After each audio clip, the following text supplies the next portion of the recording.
escanteio para o time do Sport bater. O Sport está caindo para a quarta colocação da tabela de classificação. O argentino Alan Ruiz levantou para a boca do gol para o Diego Souza. Tira Arthur, olha a sobra da bola. A bola foi desviada e é gol do Sport!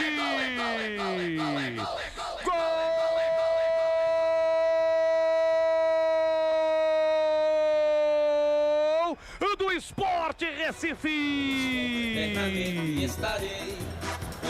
Negras são as cores que abracei. Wagner Love saiu comemorando na cobrança do escanteio. Alan Ruiz levantou para a área. O Diego Souza escorou, mas quem tirou foi a defesa.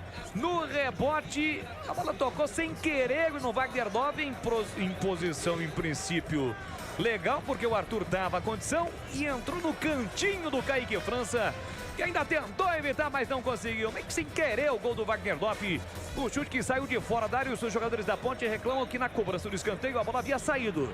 O árbitro confirmou o gol. Bandeirinha não deu a saída da bola. Gol do Sport. Wagner Love diminui. 51 minutos do primeiro tempo. Está registrado na Ilha do Retiro. Wagner Love, o artilheiro do time pernambucano. 1 para o Sport, 3 para a Macaca. O detalhe do gol, Vladimir. O Wagner Love acaba de receber cartão amarelo por uma falta cometida no ataque. Foi meio que sem querer, né? O chute, ele tava lá praticamente sozinho, né? O Arthur dava condição, ele e o Kaique França estavam ainda atrás do Wagner Love. Primeiro gol do Sport diminui, 3-1 para a Ponte.